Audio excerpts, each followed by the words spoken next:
इकाई सेल घनत्व है। क्या कहा मैंने? यूनिट सेल घनत्व है।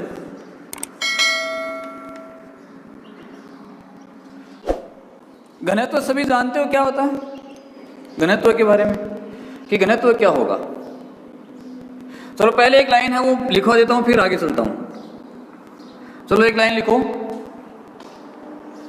किसी क्रिस्टल के यूनिट सेल का घनत्व है। किसी क्रिस्टल के यूनिट सेल का घनत्व है। यूनिट सेल जानते हो ना कौन सी होगी? यूनिट सेल जो एक आपका घन बना था या क्रिस्टल था, इस क्रिस्टल की जो छोटी इकाई होती है ये क्या थी? एक यूनिट सेल थी। ठीक है, याद रखना इनको, यूनिट सेल थी। एक लिखो इसमें, किसी क्रिस्टल के यूनिट सेल का घनत्व है उस क्रिस्टल के घनत्व के बराबर होता है। उस क्रिस्टल के घनत्व के बराबर होता है। यूनिट सेल का घनत्व ज्ञात हो तो यूनिट सेल का घनत्व ज्ञात हो तो यूनिट सेल का प्रकार परमाणु की त्रिज्या, यूनिट सेल का प्रकार परमाणु की त्रिज्या, परमाणु भार आदि की गणना की जा सकती है। चलो एक छोटी सी बात आपसे प्रश्न कर रहा हूं कि मेरे पास ये 3-4 चौक है। ये 4 चौक है, 4 चौक मेरे पास हैं। अब पदार्थ है तो पदार्थ का क्या होता है? द्रव्यमान होगा, इसका आयतन होगा। अब मेरे को ये बताइए कि इनमें किसकी डेंसिटी, या यूं कहूं कि किसका घनत्व अधिक है या सभी का बराबर है। मेरा प्रश्न क्या है कि ये तो मेरे पास चौक हैं, इन चौकों में चारों अलग अलग लंबाई की है। किसका घनत्व अधिक है या चारों का बराबर है? तो हाँ या ना में आप जो कमेंट से उसमें जवाब दीजिए इसका, कि किसी एक का अधिक है या सभी का बराबर है। बता सकते हो? जल्दी बताओ देखें। अरे भाई कमेंट्स करो, कमेंट्स नहीं आ रहे आपके बिल्कुल भी। चैटिंग बॉक्स है उसमें जाओ और वहां से कमेंट्स करो। आप साथ में जो है पर्सन है उनके देते रहो। महेश, हाँ, नहीं जब तक आप एक्टिव नहीं रहोगे ना तो ये चीजें बोर होती जाएगी और आपसे ऊपर से निकलती जाएगी। तो इस चीजों में इंटरेस्ट लेते रहो। अब देखिए, हाँ जवाब महेश का हाँ आया है। गंगा सिंह, हाँ सर। चलो आपने हाँ जवाब दिया है, तो इसी जवाब को मैं आगे इसको सरल करता हूं। तो सबसे पहले देखिए आपका घनत्व क्या होता है, यानी चीजें फिजिक्स की बातें हैं ये। घनत्व क्या होता है? घनत्व बराबर आपका क्या होगा? द्रव्यमान बटा क्या होगा? आयतन होगा। घनत्व बराबर द्रव्यमान बटा आयतन। चलो मैं घनत्व को यहाँ पर D के द्वारा डिफाइन करूं और ये जो द्रव्यमान है उसको W के द्वारा और आयतन को, वैल्यू है इसकी, इसको V के द्वारा इसको प्रदर्शित कर देता हूं। देख एक चीज और ध्यान रखना है कि कहीं कहीं पर जो D डेंसिटी है उसको रो के द्वारा भी दर्शाया गया है। किसके द्वारा? रो के द्वारा भी। अमूमन डेंसिटी को D से लिखते हैं, लेकिन कहीं कहीं पर रो के द्वारा भी दर्शाया गया है, तो उसमें आप कंफ्यूज मत होना। ठीक है, देखो D बराबर क्या लिखा? W बटा V। इसमें यदि W द्रव्यमान आप ले लो तो क्या आता है? D equal to dV। मतलब आपके पास ये दो मैंने अलग अलग चौक ली थी, तो इसमें एक आपका जो पहली एक चौक है उसका मान लेते हैं द्रव्यमान W1 था, आयतन V1 था। दूसरी जो चौक है उसका द्रव्यमान W2 और आयतन क्या है, V2 है। ठीक है, यहां पर ये जो D लिया है, ये D क्या है, एक स्थिरांक है। D यहां पर आपका क्या है, स्थिरांक है। तो उस स्थिति में आप देखोगे तो W समानुपाती किसके होता है, आयतन V के होता है, W समानुपाती V। तो यहां पर क्या होगा कि जब द्रव्यमान बढ़ रहा है तो क्या बढ़ेगा, उसका आयतन बढ़ेगा। द्रव्यमान कम हो रहा है, आयतन कम होगा। यानी एक इकाई का मान कम हो रहा है तो दूसरी इकाई का भी कम होगा, एक इकाई का मान बढ़ रहा है तो दूसरी इकाई का मान भी बढ़ेगा। ठीक है, तो यहां पर क्या है कि वो उस बात पर निर्भर नहीं करता है कि आपने इसकी द्रव्यमान क्या है या उसका आयतन क्या है। सभी की जो डेंसिटी होगी वो समान प्रकार की होगी। अब इसका एक छोटा सा एक उदाहरण और दे देता हूं। जैसे मान लिया कि आपके पास एक कप के अंदर आपने जल भर रखा है, समझो इस चीज को, कप के अंदर क्या भर रखा है, जल भर रखा है। ठीक है, अब इस जल में से कोई एक बूंद आप बाहर निकालो, उसका घनत्व ज्ञात करो, और पूरा जो जल है उसका घनत्व ज्ञात करो। तो दोनों का घनत्व क्या रहेगा, बराबर रहेगा। ये इस बात पर निर्भर नहीं करता है कि मात्रा कम है या उसकी ज्यादा है। वही बात हमने यहां पर क्या कही है कि यदि आपको एक यूनिट सेल का घनत्व ज्ञात है तो पूरी जो क्रिस्टल बना है उसका घनत्व ज्ञात कर सकते हैं। कैसे, जैसे मान लेते हैं कि यहां पर ये सिंपली एक क्रिस्टल जालक है। ठीक है, इस क्रिस्टल जालक में यदि इस एक इकाई का आपको घनत्व डेंसिटी ज्ञात है तो वो डेंसिटी किसकी होगी, इस पूरी इकाई की डेंसिटी होगी। समझ में आई बात है कि यानी ये क्रिस्टल किससे बना है, यूनिट सेल से बना हुआ है। क्रिस्टल किसका बना, यूनिट सेल का। और आपको यदि एक यूनिट सेल का घनत्व ज्ञात है तो वो घनत्व किसके बराबर होगा, पूरी इस क्रिस्टल जालक के बराबर होगा। ये मेरा यहां पर समझाने का मतलब था। चीज आई समझ में कि द्रव्यमान बटा घनत्व बराबर क्या होता है, द्रव्यमान बटा आयतन होता है। इसको D से डिफाइन करते हैं, W बटा V। W इसमें आप द्रव्यमान ज्ञात करोगे तो D equal to V। D यहां पर क्या लिया, स्थिरांक, तो W का मान किसके बराबर होगा, V के समानुपाती होगा। तो एक का मान घटेगा दूसरे का बढ़ेगा। अब चाहे आप इसकी लंबाई कम ज्यादा ले, चाहे द्रव्यमान कम ज्यादा ले, लेकिन शर्त यह है कि वो उसी इकाई का होना चाहिए, उसी जालक का होना चाहिए।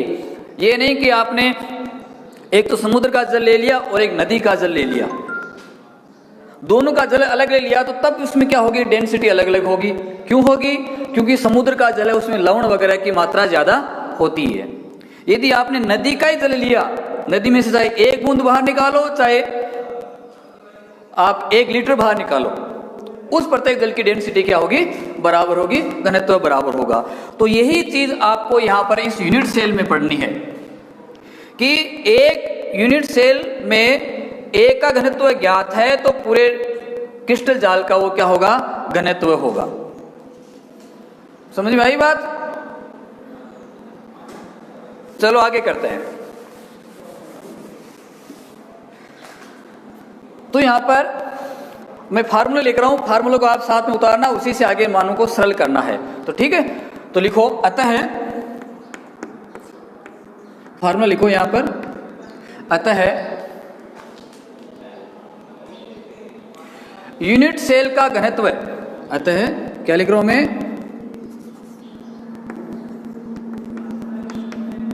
यूनिट,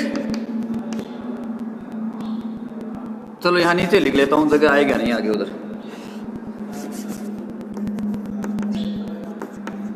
यूनिट सेल का घनत्व बराबर, यूनिट सेल का घनत्व बराबर यूनिट सेल का द्रव्यमान, क्या लिखूंगा, यूनिट सेल का द्रव्यमान अपॉन यूनिट सेल का आयतन, यूनिट सेल का आयतन। क्या लिखा? यूनिट सेल का द्रव्यमान बटा यूनिट सेल का आयतन।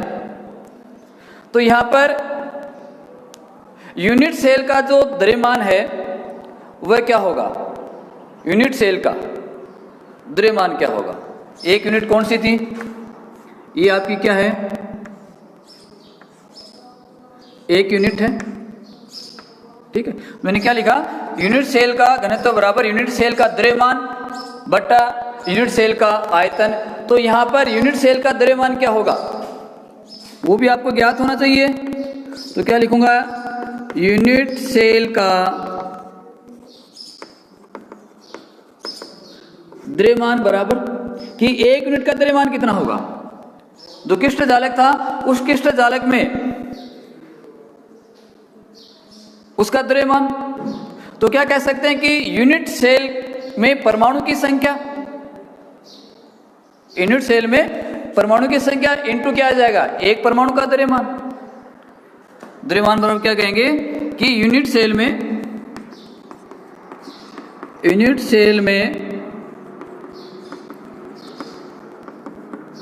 परमाणु की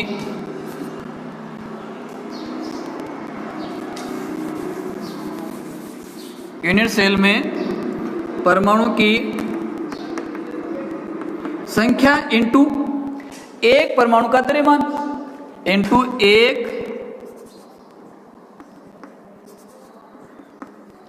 एक परमाणु का द्रव्यमान।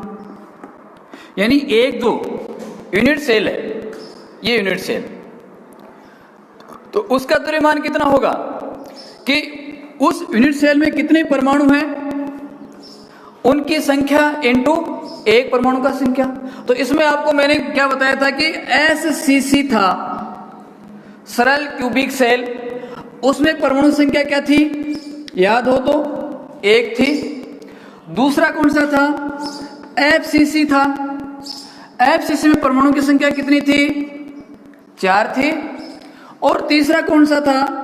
BCC। BCC में कितनी थी? BCC में 2 थी। यानी वो बताया था ना आपको कि इसमें SCC में कहाँ रहेगा? इसके केवल कोनों पर परमाणु रहेंगे। तो उसका कुल योगदान कितना था? 1/8 इंटू 8 बराबर 1 था। FCC में कहाँ पर थे? इसके फलकों पर थे। तो उसका कुल योगदान या कुल परमाणु संख्या 4 निकाली थी। और BCC में उसके क्या था? सेंटर पर था, तो उसकी संख्या क्या थी? 2 थी। तो यूनिट सेल के परमाणु की संख्या, एक जो यूनिट बन रही है वो किस प्रकार की यूनिट है आपकी? वो यूनिट SCC की है या FCC की है या BCC की है या ECC की है? ठीक है, समझ में आ रही है बात? किस प्रकार के उस परमाणु की संख्या इनटू परमाणु का द्रव्यमान।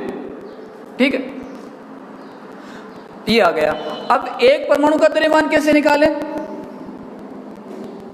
एक परमाणु का द्रव्यमान कैसे निकालें? अपने कह दिया कि एक परमाणु का द्रव्यमान, ये तो पता लगे कि संख्या एक होगी या 4 होगी या 2 होगी।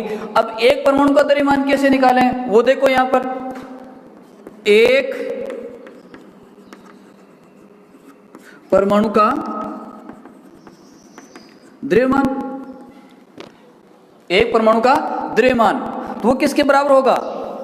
एक परमाणु का द्रव्यमान क्या होगा पता है? वो किसके बराबर? परमाणु का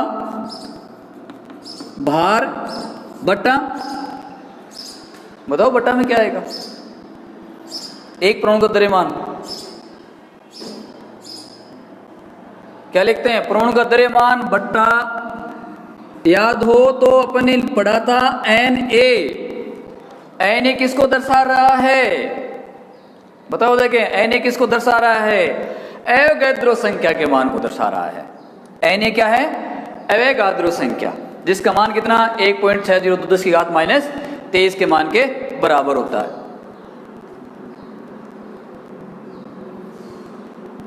क्या कहा मैंने? एक परमाणु का द्रव्यमान बराबर परमाणु का भार बटा एवोगैड्रो संख्या का मान होता है। ठीक है, तो यहां पर इसके द्वारा एक परमाणु का द्रव्यमान उसको ज्ञात है किया जा सकता है। अब यूनिट सेल का द्रव्यमान ज्ञात करना है। यूनिट सेल का द्रव्यमान, यहां पर ये चीज आई ना, यूनिट सेल का, एक परमाणु का ज्ञात कर लिया, तो यहां पर किसका ज्ञात करें? यूनिट सेल का द्रव्यमान। यूनिट सेल का द्रव्यमान। यूनिट सेल का द्रव्यमान क्या हो जाएगा? यूनिट सेल का जो द्रव्यमान है वह आपका होगा Z इंटू एम के मान के बराबर। यहां पर मैंने शब्द लिया Z। Z यहां पर हम दर्शाएंगे यूनिट सेल के परमाणु की संख्या। ये जो आपका है ना, इसको क्या दर्शाते हैं? Z के द्वारा दर्शाते हैं। किसके द्वारा? इसको किससे दर्शाएंगे? Z के द्वारा। तो बेटा कमेंट्स करो तो बता रहा हूं, समझ में आ रहा है नहीं आ रहा है? कैलाश, उत्तम, महेश, गंगा सिंह, बताओ देखे चीज जो बता रहा हूं आपकी समझ में आ रही है कि नहीं आ रही है? कमेंट्स करके बताओ देखे।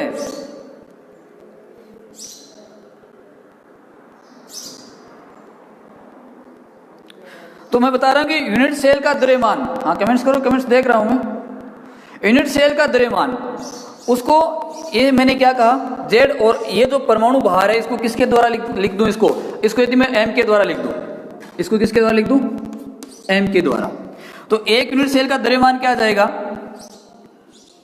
Z into M, Z into M बट्टा क्या आ गया? बट्टा Na। आयोगाद्रो संख्या। Z किसको कहा मैंने? यूनिट सेल के परमाणु की संख्या, यूनिट सेल का परमाणु। और M किसको कहा? एक परमाणु का भार क्या है वो। तो एक यूनिट सेल का द्रव्यमान कितना आ जाएगा? Z इंटू एम बटा Na के रूप में आ जाएगा। अब अगला आपका क्या है? घनीय सेल है, किसका मान ज्ञात करना है? यूनिट सेल का आयतन ज्ञात करना है। किसका मान ज्ञात करें? यूनिट सेल का आयतन, डेंसिटी ऑफ यूनिट सेल। तो इसकी डेंसिटी क्या हो जाएगी? आयतन। आपकी संरचना किस प्रकार की है? एक घनीय संरचना है, ठीक है। संरचना कैसी है? एक घन की संरचना है। तो यहां पर किसका आयतन लिखेंगे? एक घन का आयतन लिखेंगे। यानी ये जो आपका है एक घन हो गया, इसको घन मान के चलें तो एक लंबाई, चौड़ाई, ऊंचाई, तो घन का आयतन क्या हो गया? इसको यदि भुजा ए मान लें, इसको भुजा ए मान लें, ए और ए, ठीक है। तो यहां पर घन का आयतन क्या होगा? भुजा इंटू भुजा इंटू भुजा के रूप में होगा। यानी घन या घनीय यूनिट का आयतन। संरचना तो बनेगी क्रिस्टल में किसके? घन की है। तो घनीय यूनिट का आयतन क्या होता है? ए इंटू ए। घन का आयतन लंबाई इंटू चौड़ाई इंटू ऊंचाई के रूप में बराबर क्या आ गया? ए क्यूब आ गया, ठीक है। तो इसको मैं क्या लिख दूं? डेंसिटी बराबर, यानी ये वाला जो मान है,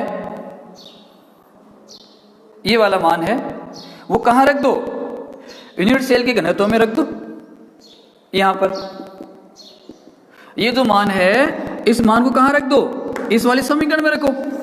यहां पर रखो, देखो क्या आ रहा है।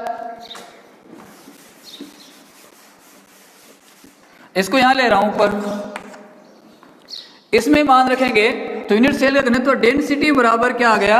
यूनिट सेल का द्रव्यमान। यूनिट सेल का द्रव्यमान आपने यहां पर लिखा, क्या लिखा बोलो? Z इंटू एम बट्टा यूनिट सेल का आयतन, ये तो Na है, Z इंटू एम बटा Na बटा यूनिट सेल का आयतन। तो यूनिट सेल का आयतन कहां से लेंगे? ये वाला। तो क्या आ गया? इंटू ए क्यूब। तो इस फार्मूले के द्वारा कोई भी आपकी जो यूनिट सेल है उसकी क्या ज्ञात कर सकते हैं? डेंसिटी को ज्ञात किया जा सकता है।